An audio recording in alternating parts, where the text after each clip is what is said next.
అందరికీ నమస్కారం.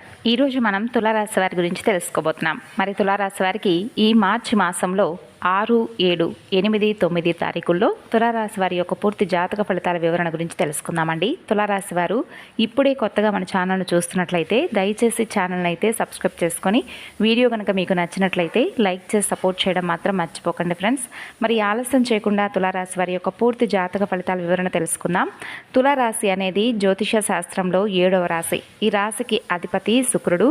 చిత్త చివరి 2 పాదాలు, స్వాతి 4 పాదాలు, విశాఖ మొదటి 3 పాదాలు నక్షత్రాల వారు తులారాశి వారి కిందకు వస్తారు. తులారాశి వారు సమతుల్యతతో, న్యాయంతో, సున్నితత్వంతో, ఆకర్షణీయమైనటువంటి రూపంతో మంచి వ్యక్తిత్వాన్ని కలిగి ఉంటారు. సామాజికంగా శాంతిని ఇష్టపడుతూ ఉంటారు వీరు. ప్రేమ, అలాగే అందం, కళలకు ఎక్కువగా ప్రాధాన్యతను కూడా ఇస్తూ ఉంటారు. ఇక వీరు అందరితో కూడా ప్రేమగా ఉంటారు, న్యాయపరంగా ఆలోచిస్తారు, దౌత్య నీతిని ప్రదర్శిస్తారు, సృజనాత్మకంగా ఉంటారు. ఏదైనా నిర్ణయం తీసుకున్నారంటే అది ఆలస్యమైనప్పటికీ కూడా చాలా అద్భుతంగా ఆ నిర్ణయం అనేది ఉంటుందన్నమాట. ఇక మీకు తెలియకుండా మీకు అన్ని వేళలా కూడా మంచి ఫుల్ సపోర్ట్ని ఇచ్చేటటువంటి ఒక దైవానుగ్రహాన్ని ఈ 4 రోజుల్లో మీరు పొందబోతున్నారు. ఇంతకీ ఆ దైవం ఎవరనేది కూడా పూర్తిగా తెలుసుకోండి. మీ మనసులో మీ ఇష్ట దైవాన్ని ఒకసారి తలుచుకొని తర్వాత ఈ మాటలను మనసు పెట్టి వినండి. మీ జీవితంలో ఒక నెగిటివ్ ఎనర్జీ అనేది పారద్రోలి పాజిటివ్ ఎనర్జీ నింపేటటువంటి గొప్ప మాటలుగా భావించండి. గమనిస్తే గత 3-4 సంవత్సరాలుగా మీరు పడినటువంటి మానసిక క్షోభ ఏదైతే ఉందో, మీరు చిందించినటువంటి కన్నీళ్ళన్నీ కూడా భగవంతుడికి తెలుసు. ప్రపంచానికి మీరు ఎప్పుడూ కూడా నవ్వుతూ కనిపిస్తారు. మీ గుండెల్లో ఎంత బాధ ఉందనేది, మీ పెదవుల మీద చిరునవ్వు అనేది ఎక్కడా కూడా చెదరకుండా చూస్తారు. అదే మీకున్నటువంటి అతిపెద్ద బలమండి. అదే మీకున్నటువంటి అతిపెద్ద బలహీనత కూడాను. మీ జాతక చక్రం ప్రకారం మీరు ఎవరికైతే ప్రాణం కంటే ఎక్కువగా సహాయం చేసి ఉన్నారో వారే మిమ్మల్ని నడి రోడ్డు మీద నిలబెట్టారు. అవునా కాదండి? అవునైతే మీ మనసులోనైనా అవునని చెప్పి అనుకోండి. వారు రక్తం పంచుకొని పుట్టినటువంటి వారు కావచ్చు, ప్రాణ స్నేహితులు అయి ఉండవచ్చు. ఎవరినైతే మీరు గుడ్డిగా నమ్మారో వారే మీ వెన్నుపోటు పొడిచారు. ఆర్థికంగా ఎన్నో నష్టాలు, ఒకానొక దశలో అయితే చేతిలో చిల్లిగా కూడా లేకుండా, రేపటి రోజు ఎలా గడుస్తుందో తెలియక రాత్రులు నిద్రపోకుండా మీరు పడినటువంటి వేదన అంతా కూడా భగవంతుడికి తెలుసు. ఇక ఆరోగ్యం విషయంలో కూడా మీరు ఎన్నో ఇబ్బందులు పడ్డారండి. ముఖ్యంగా కడుపు, నడుము, అలాగే నరాలకు సంబంధించినటువంటి సమస్యలతో మీరు చాలా రోజులుగా సతమతమవుతూ ఉన్నారు. మీరు రూపాయి సంపాదిస్తే 10 రూపాయల ఖర్చు ఎక్కువగా మీ నెత్తిన పడుతుంది. నాకే ఎందుకు ఇలా జరుగుతుంది భగవంతుడా అని మీరు ఏడ్చినటువంటి రాత్రులు ఎన్నో ఉన్నాయి. కానీ చీకటి ఎంత గాఢంగా ఉంటుందో ఆ తరువాత వచ్చేటటువంటి వెలుతురు కూడా అంత ప్రకాశంగా ఉంటుంది. అయితే మీ జీవితంలో ఆ చీకటి రోజులు ముగిసిపోబోతున్నాయి. గ్రహాల అనుగ్రహం అనేది మీ వైపు మళ్ళింది. చెప్పాలంటే మీ జీవితంలో శని భగవానుడు మీకు అత్యంత అనుకూలమైనటువంటి స్థానాల్లోకి చేరుకోబోతున్నాడు. అందుకే మీరు గర్వంగా, ధైర్యంగా ఉండవచ్చు. మీ గోల్డెన్ టైం అనేది మొదలైందని చెప్పి మీ మనసుకు కూడా తప్పకుండా అనిపిస్తుంది.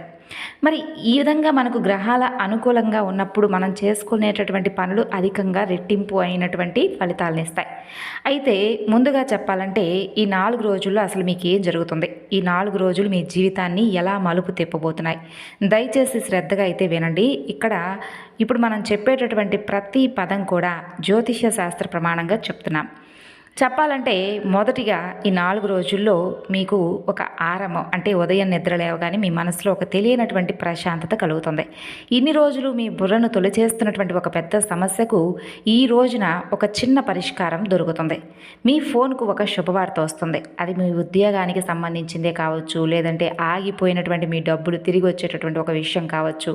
ఇలా మొదటి రోజున మీకు ఒక శుభవార్త మీరు తప్పకుండా వింటారు. ఇక మీ కుటుంబంలో కానీ మీ వృత్తి వ్యాపారాల్లో కీలకమైనటువంటి నిర్ణయాన్ని తీసుకుంటారు. ఈ నిర్ణయం మీ రాబోయే 10 సంవత్సరాల భవిష్యత్తును నిర్ణయిస్తుందన్నమాట.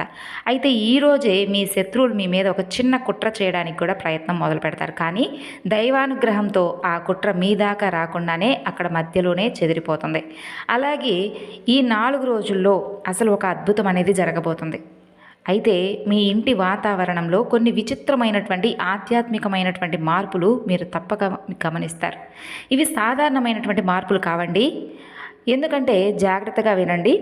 ఈ 4 రోజుల్లో ఈ మధ్యలో ఏంటంటే మీ ఇంట్లో సాక్షాత్తు నాగదేవతల యొక్క అనుగ్రహం అనేది మీరు పొందబోతున్నారు. అంటే నాగదేవతలు ఇంట్లో తిరగడం ఏమిటి, అసలు మాకు ఈ విధంగా చెప్తే మాకు చాలా ఆశ్చర్యంగా ఉందని చెప్పి మీరు అనుకోవచ్చు. భయపడిన అవసరం లేదండి. మీ జాతకంలో రాహుకేతుల యొక్క స్థానాలు పూర్తిగా అనుకూలంగా రాజయోగాన్ని ఇవ్వబోతున్నటువంటి సమయం అన్నమాట.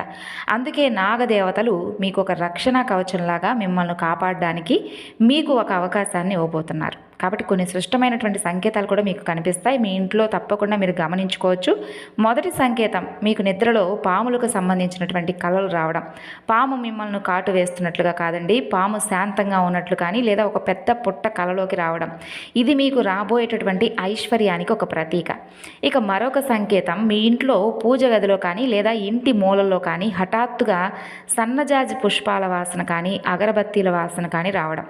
మీరు ఎలాంటి ధూపం వేయకపోయినా కూడా ఆ సుగంధం అనేది మీకు తప్పకుండా తగులుతుంది. అది నాగదేవతల రాకకు నిదర్శనం. ఇక మరొక సంకేతం, ఇంట్లో తెలియనటువంటి పాజిటివ్ వైబ్రేషన్స్ అనేవి ఇన్ని రోజులు ఇంట్లో ఎప్పుడూ కూడా చూసిన గొడవలు చికాకులు మీకు కనిపిస్తూ ఉండేవి. కానీ ఈ 4 రోజులు మీ ఇంట్లో ఒక ప్రశాంతమైనటువంటి వాతావరణం ఏర్పడుతుంది. భార్యాభర్తల మధ్య సఖ్యత పెరుగుతుంది. అయితే ఈ నాగదేవతలు మీ ఇంట్లో సంచరించేటటువంటి ఈ పవిత్రమైన సమయంలో మీరు కొన్ని పొరపాట్లను చేయకూడదు. అయితే మీరు చేయకూడనటువంటి పొరపాట్లు ఏంటంటే, మీ ఇంట్లో ఎలాంటి మాంసాహారం వండకండి, తినకండి ఈ 4 రోజులు. ఇంటిని చాలా శుభ్రంగా ఉంచుకోండి. ఉదయం సాయంత్రం తప్పకుండా పూజ గదిలో ఆవు నెయ్యితో కానీ నువ్వుల నూనెతో కానీ దీపారాధన చెయ్యండి. ఇక ముగ్గులో పసుపు కుంకుమలు వేసి ఉంచండి. ఈ విధంగా చేస్తే తప్పకుండా రాబోయేటటువంటి కొన్ని మాసాల్లోనే మీరు ఏదైనా వస్తువు కొన్నా, ఇల్లు కొన్నా లేదా మీ అకౌంట్లో కొంత డబ్బులు వచ్చి ఇలా చేరడం, ఇవన్నీ కూడా మిమ్మల్ని ఆశ్చర్యపరుస్తాయి. అంతటి మహా అదృష్టం మీరు సొంతం చేసుకున్నవారు అవుతారు. అయితే అంతా బాగుంది కదా అని మీరు రిలాక్స్ అయిపోకండి. ఎందుకంటే ఒకవైపు భగవంతుడు మిమ్మల్ని పైకి తీసుకెళ్లాలని చెప్పి చూస్తుంటే, మరొక వైపు మీ ఎదుగుదలను చూసి ఓర్వలేనటువంటి ఒక వ్యక్తి మీ జీవితం నాశనాన్ని కోరుకుంటున్నాడు. మీ జీవితం ఎప్పుడు నాశనం అవుతుందని కాచుకుని ఉన్నాడు. ఇప్పుడు చెప్పాం కదా, ఒక పేరు కలిగినటువంటి వ్యక్తితో మీకు కొంత ఇబ్బందులు ఎదురవుతాయని. అయితే సోదర సోదరీమణులు తప్పకుండా ఈ వీడియోను ఇక్కడి నుండి స్కిప్ చేయకుండా వినండి. ఎందుకంటే ఆ వ్యక్తి మీ ఊర్లోనే కాకుండా పక్క ఊర్లోనో లేదంటే మీ ఇంట్లోనే కాకుండా మీ బంధువుల్లోనో మీరు ప్రతిరోజు కలిసే ఒక స్నేహితుల్లోనో ఉండి ఉండొచ్చు. ఆ వ్యక్తి మీ ముందే మీతో చాలా తీయగా మాట్లాడుతూ ఉండవచ్చు. నీ అంత మంచివాడు లేడని, నీ అంత గొప్పవాడు లేడని నిన్ను పొగుడుతూ ఉండవచ్చు. కానీ మీరు వెనక్కి తిరగగానే మీ మీద విషం చెమ్ముతున్నారు. మీరు బాగుపడడం, మీరు రూపాయి సంపాదించడం ఆ వ్యక్తికి ఏమాత్రం కూడా ఇష్టం లేదు. మీ మీద చేతబళ్ళు, నరదృష్టి, దిష్టి ప్రయోగాలు చేయిస్తుంది కూడా ఆ వ్యక్తే. మరి ఆ వ్యక్తికి మీ ప్రతి కదలిక తెలుసు. మీ జేబులో ఎంత డబ్బు ఉంటుందో తెలుసు. మీ ఇంట్లో ఏం జరుగుతుందో తెలుసు.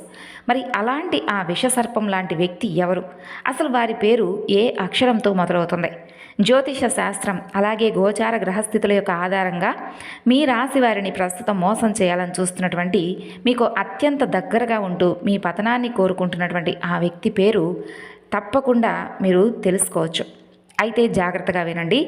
ఆ పేరు ఇంగ్లీష్ అక్షరాలతో మొదలయ్యేటటువంటి ఎస్ అనేటటువంటి ఈ పేరుతో ఎవరైతే మొదలవుతారో ఆ వ్యక్తి లేదా ఆర్, ఎస్ కానీ ఆర్ కానీ ఈ పేర్లతో మొదలవుతారండి ఆ వ్యక్తులు. మీరు మరలా ఒకసారి వినండి. ఎస్ అలాగే ఆరు ఈ అక్షరాలతో పేరు మొదలయ్యే వ్యక్తులు మీ చుట్టుపక్కల ఉండుంటే ఒకసారి అలర్ట్ అవ్వండి. వారు మీ బంధువులు కావచ్చు, మీరు పనిచేసే చోట మీ కౌన్సిల్స్ కావచ్చు, లేదా మీ వ్యాపార భాగస్వాములు కావచ్చు. వీరిలో ఒకరు ప్రస్తుతం మీ గురించి చాలా తప్పుగా ప్రచారం చేస్తూ ఉండుంటారు. అయితే ఈ నెలలో మీరు అంటే మీ దగ్గర అప్పు అడగడానికి ఆ వ్యక్తులు రావచ్చు, లేదా ఒక మంచి బిజినెస్ ఉంది అందులో మీరు పెట్టుబడి పెట్టండి అని మిమ్మల్ని రెచ్చగొట్టచ్చు. మీరు ఎలాంటి పరిస్థితిలో కూడా వారికి ఒక్క రూపాయి కూడా ఇవ్వకండి. మీరు కనుక వారికి డబ్బులు ఇస్తే ఆ డబ్బు మీకు జీవితంలో కూడా తిరిగి రాదు. అలాగే మీ మధ్య పెద్ద శత్రుత్వం కూడా ఏర్పడుతుంది. కోర్టుల చుట్టూ, పోలీసుల చుట్టూ తిరగవలసినటువంటి పరిస్థితి రావచ్చు. అలాగే మీ కుటుంబ విషయాలు, ముఖ్యంగా మీ భార్యాభర్తల మధ్య జరిగేటటువంటి విషయాలు, మీ భవిష్యత్తు యొక్క ప్రణాళికలు ఏవి కూడా ఈ పేర్లు ఉన్నటువంటి వ్యక్తులతో పంచుకోకండి. వీరేంటంటే ఆ సమాచారాన్ని అంతా కూడా ఉపయోగించుకొని మీ కుటుంబంలో చిచ్చు పెట్టాలని చూసేటటువంటి వ్యక్తులు. అయితే వీరి నుండి మేము ఏ విధంగా కాపాడుకోవాలి మమ్మల్ని మేము అని చెప్పి మీరు మనసులో అనుకోవచ్చు. తప్పకుండా వారి బారి నుండి మీరైతే ఈజీగా మిమ్మల్ని మీరు రక్షించుకోవచ్చండి. అయితే దానికి తగినటువంటి పరిష్కారం ఉంది. ఏం చేయాలంటే ఈ 4 రోజుల్లో ఇప్పుడు చెప్పిన విధంగా నాగదేవతల యొక్క సంచారం మీ ఇంట్లో రాబోతుంది కాబట్టి మీరు సుబ్రహ్మణ్యేశ్వర స్వామి వారిని ఆరాధించుకోవడం మొదలుపెట్టండి. ప్రతి మంగళవారం సుబ్రహ్మణ్యేశ్వర స్వామి గుడికి వెళ్ళి పాలతో అభిషేకం చేయించండి. లేదా ప్రతిరోజు ఉదయం ఓం సుబ్రహ్మణ్యాయ నమః అనే మంత్రాన్ని 108 సార్లు జపించండి. సుబ్రహ్మణ్యేశ్వర స్వామి వారి ఆశీస్సులు ఉంటే ఇప్పుడు చెప్పినటువంటి ఆ పేర్లు వాళ్లే కాకుండా ప్రపంచంలో ఏ శక్తులు అంటే దుష్ట శక్తులు కూడా మిమ్మల్ని ఏమీ చేయలేవు. మీ చుట్టూ ఒక అగ్ని ప్రాకారం ఏర్పడి మిమ్మల్ని కాపాడుతుంది. ఇక ఈ చెడ్డవాళ్ళను పక్కన పెడితే మీ గోల్డెన్ టైంలో మీకు జరగబోయేటటువంటి అద్భుతాల గురించి 4 రోజులు మీరు తెలుసుకోవాలి కదా. ఉద్యోగస్తులకైతే ఈ రాశిలో పుట్టిన ఎవరైతే ఉద్యోగంలో ప్రమోషన్స్ కోసమో లేదంటే మంచి జీతం కోసమో లేదంటే ఉద్యోగం కోసమే ఎదురు చూస్తూ ఉన్నటువంటి వ్యక్తులకు మార్చి 15వ తేదీలోపు మీ నుండి అంటే మీ పై అధికారుల నుండి మీకు ఒక అద్భుతమైనటువంటి ఆఫర్ వస్తుంది. మీ ఆఫీసులో మీకున్నటువంటి పాత శత్రువులు సైలెంట్ అయిపోతారు. మీకంటూ ఒక ప్రత్యేకమైనటువంటి గుర్తింపు వస్తుంది. కొత్తగా సాఫ్ట్వేర్ లేదా ప్రభుత్వ ఉద్యోగాల కోసం ట్రై చేసే యువతీ యువకులకు ఈ సమయం బ్రహ్మాండంగా ఉంటుంది. అలాగే ఇంటర్వ్యూల్లో విజయం సాధిస్తారు. వ్యాపారస్తులకు ఇన్నాళ్ళు వ్యాపారంలో నష్టాలు చవి చూసినటువంటి మీరు ఇప్పుడు లాభాల బాట పట్టుతారు. మీరు ఎక్కడైతే డబ్బు పోగొట్టుకున్నారో అక్కడే రెట్టింపు డబ్బును సంపాదించే యోగం మీకు దక్కుతుంది. ముఖ్యంగా రియల్ ఎస్టేట్, కిరాణా, అలాగే గోల్డ్ బిజినెస్ చేసేటటువంటి రాశి వారికి ఈ మార్చి నెల కాసుల వర్షం కురుస్తుందనే చెప్పుకోవాలి. కుటుంబం, ఆరోగ్యం, అలాగే వివాహం కాని వారికి అద్భుతమైనటువంటి వివాహ సంబంధాలు కూడా కుదురుకుంటాయి. సంతానం లేక బాధపడుతున్నటువంటి దంపతులకు నాగదేవతల యొక్క ఆశీస్సులు, అనుగ్రహం ఖచ్చితంగా మీరు పొంది సంతాన ప్రాప్తి కలిగేలా చేసుకోండి. మిమ్మల్ని వేధించిన కీళ్ళ నొప్పులు, కడుపు సంబంధిత వ్యాధులు నెమ్మదిగా తగ్గిపోయి మీరు సంపూర్ణ ఆరోగ్యవంతులవుతారు. అయితే ఒకే ఒక విషయం మాత్రం గుర్తుపెట్టుకోవాలి. మీరు పుట్టుకతోనే న్యాయానికి, ధర్మానికి ప్రతీకగా ఉంటారు. అలాగే మీరు ఏ రోజు కూడా ఎవరికి అన్యాయం చేయలేదు, చేయరు. ఆ ధర్మమే మిమ్మల్ని కాపాడుతుంది కూడాను. గతం గురించి బాధపడకండి. రేపటి ఉదయం వచ్చే సూర్యుడు మీకోసమే ఉదయిస్తున్నాడని చెప్పి ఆ ఆత్మవిశ్వాసంతో అడుగు ముందుకు వేయండి. ఇప్పుడు చెప్పినటువంటి కొన్ని విషయాలు జాగ్రత్తలు తీసుకొని దైవనామస్మరణ చేసుకోండి. మీ అదృష్టాన్ని బ్రహ్మదేవుడు కూడా ఆపలేడు. అంతేకాకుండా మీ మీద మీకు, భగవంతుడి మీద మీకు ఎంత నమ్మకం ఉంటుందో మీ చుట్టూ ఉన్నటువంటి శత్రువులు ఎవరు కూడా మిమ్మల్ని కనీసం తాకను కూడా తాకరు. కాబట్టి మీ మీద మీరు పూర్తిగా నమ్మకాన్ని ఏర్పరచుకోండి. తర్వాత భగవంతుడి పట్ల నమ్మకాన్ని ఏర్పరచుకోండి. అసలు మా ఇంట్లోనే ఈ నాగదేవతల యొక్క సంచారం ఎందుకు ఏర్పడుతుంది, మా ఇంట్లో ప్రత్యేకంగా నాగదేవతల యొక్క సంచారం రావడానికి కలిగినటువంటి కారణాలు ఏమిటి అనేటటువంటి అనుమానం మీకు తలెత్తుండవచ్చు. అయితే దీనికి తగినటువంటి కొన్ని విషయాలనైతే మీరు తప్పకుండా తెలుసుకోవాలి. అదేంటంటే ఇప్పటి వరకు అంటే మన జీవితంలో ఏంటంటే మనకు తెలియకుండానే కొన్ని నాగదోషాలు, అలాగే కొన్ని మనం చేసిన తప్పులకు తెలియక అంటే మనకు కావాలని ఎప్పుడూ కూడా ఏ మనిషి ఏది చేయడండి. ఆ విధంగా మనం తెలియక కొన్ని విషయాల్లో గత జన్మల యొక్క కర్మ ఫలితాలు కానీ ఇలా కొన్ని విషయాల్లో సర్పదోషాలని చెప్పి చుట్టుకుంటూ ఉంటాయి. కాబట్టి సర్పదోషాల నుండి మనం బయటపడాలంటే కొన్ని అంటే మన పూర్వీకుల నుండి వస్తున్నటువంటి కొన్ని పూజా కార్యక్రమాలు కానీ లేదంటే వారి యొక్క అనుగ్రహ బలం, పితృదేవతల యొక్క ఆశీస్సుల వలన మనం వారి గురించి తెలుసుకోవాలి, మనం వాటి నుంచి బయటపడాలనేటటువంటి విషయం గురించి అంటే మన మనసు మంచిదైతే ఆటోమేటిక్గా భగవంతుడు ఏంటంటే అనేక రకాలుగా మనకి ఏదో ఒక విధంగా సహాయం చేస్తూ ఉంటాడు. అంటే పలానా పూజ చేసుకున్నానో లేదంటే ఈ విధంగా చేస్తే ఈ దారిలో వెళ్తే నీకు అన్ని విధాలుగా సేఫ్గా ఉంటావనో ఏదో ఒక రకమైనటువంటి సూచన మనకి ఇస్తూ ఉంటాడనమాట. ఆ విధంగానే మీకు కూడా మీకున్నటువంటి సర్పదోషాలు కావచ్చు, కాల సర్పదోషాలు కావచ్చు, ఇటువంటివన్నీ కూడా తొలగిపోవడానికి ఈ సుబ్రహ్మణ్యేశ్వర స్వామి వారి యొక్క ఆరాధనను మీరు చేసుకోవాలనేటటువంటి ఉద్దేశంతో ఈ విధంగా పాములు మీకు కలలో కనిపించడం.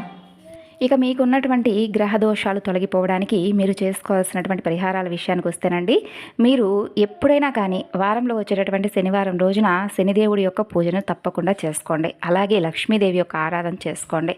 అలాగే నల్ల నువ్వులను దానంగా ఇవ్వండి. ఇక ఆవుకు బెల్లంతో కలిపినటువంటి బియ్యం పిండిని ఆవుకు పెట్టండి. అలాగే ఆకుకూరలను ఆవుకు పెట్టండి. ఇక గోసేవ అలాగే గోపూజ చేసుకోవడం వలన మీకు విశేషమైనటువంటి ఫలితాలు అయితే కనిపిస్తాయి ఈ 4 రోజుల్లో. కాబట్టి తప్పకుండా ఈ విధమైనటువంటి పరిహారాలను, చిన్న చిన్న పరిహారాలను, మన చేత్తో చేసుకునేటటువంటి పరిహారాలను మనం చేసుకోవడం వలన అద్భుతమైనటువంటి ఫలితం అనేది ఒక్క రోజుకు రాకపోయినా అండి, ఆ ఫలితం అనేది మనకి ఎప్పుడోకప్పుడు అంటే మనకు తప్పకుండా ఆ ఫలితం అనేది వస్తుందన్నమాట. అలాగే ఈ 4 రోజుల్లో మీరు తప్పకుండా హనుమాన్ చాలీసా పారాయణం చేయండి. దగ్గరలో ఉన్నటువంటి హనుమంతుల వారి యొక్క ఆలయాన్ని కానీ లేదంటే సుబ్రహ్మణ్యేశ్వర స్వామి వారి యొక్క ఆలయాన్ని సందర్శించండి. ఇక హనుమంతుల వారి ఆలయానికి వెళ్ళినప్పుడు తప్పనిసరిగా అక్కడ కూర్చొని స్వామివారికి హనుమాన్ చాలీసా పారాయణం చేస్తూ మీరు స్వామివారి వైపు అలా చూస్తూ చదువుకోండి. అలాగే వీలుంటే స్వామివారికి తమలపాకులను సమర్పించండి. అలాగే సుబ్రహ్మణ్యేశ్వర స్వామివారి యొక్క ఆరాధన మాత్రం అస్సలు మర్చిపోకండి ఈ 4 రోజులు. ఇక వృద్ధులకు అలాగే అనాథ పిల్లలకు ఎవరైనా కానీ కనిపిస్తే మీరు తప్పకుండా వారికి మీ వంతుగా సేవ చేయండి. మనం ఏదో ఆశించి కాకుండా మన వంతుగా మనకు వారికి ఒక సహాయం చేస్తున్నాము, వారికి ఏదో పాపం అవసరం ఉంది అనేటటువంటి ఉద్దేశంతో వారికి ఏదైనా కానీ సహాయం చేయండి. అంతేకాకుండా మీకు తప్పకుండా పాటించవలసినటువంటి మరొక విషయం ఏమిటి అంటే, వీరు అంటే ఏదైనా కానీ ఇప్పుడు చెప్పుకున్నటువంటి కొంతమంది వ్యక్తులతో జాగ్రత్తగా, ఆ లెటర్స్తో ఉన్నటువంటి వ్యక్తులతో కొంచెం జాగ్రత్తగా అయితే వీరు ఉండాలన్నమాట.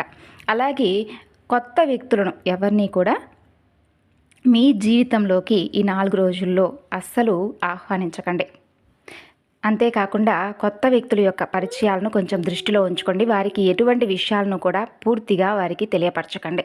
అలాగే మీ జీవితంలో ఒక స్త్రీ ద్వారా కూడా లాభం అనేది ఉంటుందన్నమాట. అంటే వివాహ జీవితం గురించి అంటే జీవిత భాగస్వామి ఇచ్చేటటువంటి సలహాలు సూచనల వల్ల కూడా ఈ 4 రోజుల్లో ఒక స్త్రీ ద్వారా మంచి యోగం అనేది కలుగుతుంది. అంటే ఇంకా చెప్పాలంటే వారి యొక్క సలహాలు కానీ లేదంటే వారి యొక్క మాటలను కానీ మీరు ఏదైనా పాటించినట్లయితే మీ జాతకంలో గ్రహస్థితి అనేది బలంగా ఉంది కాబట్టి ఒక స్త్రీ ద్వారా లాభం, పురోగతి, సహాయం లభించేటటువంటి అవకాశాలు ఉన్నాయన్నమాట. దీనిని జ్యోతిష్యంలో స్త్రీ ద్వారా పొందేటటువంటి యోగం అంటారు. అంటే భార్య లేదా మహిళ భాగస్వామి వలన ధనలాభం కావచ్చు, లేదంటే అత్తింటి ద్వారా ఆస్తి సంపద కావచ్చు, లేదంటే ఎవరైనా మీ మీద మహిళా బాస్ లేదా సహోద్యోగి సహాయం వలన మీకు ఏదైనా ప్రమోషన్స్ వచ్చేటటువంటి అవకాశం కావచ్చు, ఇలా అనమాట. అలాగే భార్య అదృష్టవంతురాలైతే వివాహం తర్వాత మీకు పురోగతి కూడా లభిస్తుంది. అలాగే కుటుంబ మహిళల వలన మీరు పేరు, గౌరవాన్ని కూడా పొందుతారండి. ఆర్థికంగా, మానసికంగా వారి ద్వారా మీకు మంచి మద్దతు అనేది ఉంటుందన్నమాట. అంతేకాకుండా శుక్రగ్రహం అనేది మీకు బాగా విపరీతంగా బలంగా కనిపిస్తుంది కాబట్టి మీరు శుక్రవారం రోజున లక్ష్మీదేవి యొక్క ఆరాధన అనేది తప్పకుండా చేసుకోండి. అలాగే గురుగ్రహ దృష్టి కూడా మీ మీద ఉంది కాబట్టి గురువుకు సంబంధించి అంటే దత్తాత్రేయ స్వామివారికి కానీ లేదంటే సాయిబాబా వారి యొక్క ఆలయాన్ని సందర్శించి స్వామివారికి శనగల మాలను సమర్పించండి. ఈ విధంగా మీ చేత్తో అలాగే దైవారాధన అలాగే ఎవరికైనా కానీ వృద్ధులకు కానీ లేదంటే ఎవరికైనా సహాయం చేయడంలో తప్పులేదు. మరి తెలుసుకున్నారు కదండి తులారాశి వారు. తిరిగి మరలా మరొక వీడియోలో కలుసుకుందాం. అంతవరకు నమస్కారం.